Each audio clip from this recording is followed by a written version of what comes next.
Jour de match, ma Madridistas, jour de victoire, je l'espère. Ce soir, le Real Madrid va affronter l'Atlético Madrid en demi-finale de Supercoupe d'Espagne. Après, honnêtement, quand je vois la victoire du Barça hier face à l'Athletic Bilbao, est-ce que ça me donne envie d'aller en finale? Non. Mais j'espère quand même que ce soir, on va battre l'Atlético Madrid, qu'on va aller en finale et qu'on ira battre le FC Barcelone. Parce que laissez-moi vous dire, gagner ce trophée peut relancer notre saison.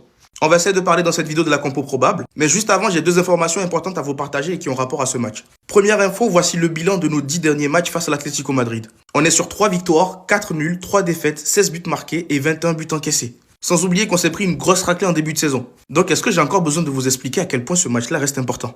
Deuxième info importante, apparemment Antonio Rüdiger est sérieusement incertain pour le match contre l'Atlético Madrid. Rüdiger n'a pas participé à la dernière séance d'entraînement avec l'équipe. Xabi Alonso et le staff médical attendront la dernière minute pour prendre une décision, selon Marca. Je ne sais pas si l'info elle est vérifiée, mais si c'est vrai, en soi c'est un peu dommage pour nous. Je sais que beaucoup ont du mal à supporter Rüdiger, mais les gars, sur ce match-là, t'as besoin de sa solidité. T'as besoin de son côté foufou.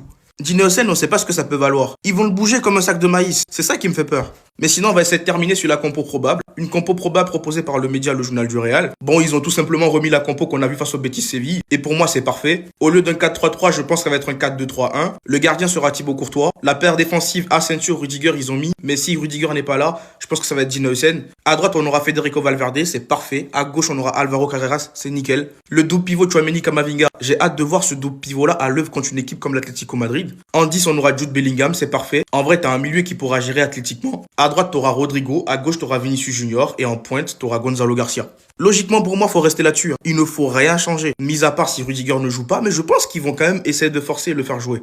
Donc voilà, dites-moi ce que vous en pensez dans les commentaires. Et surtout, pour ne rien louper, vous savez ce qu'il vous reste à faire. Abonnez-vous.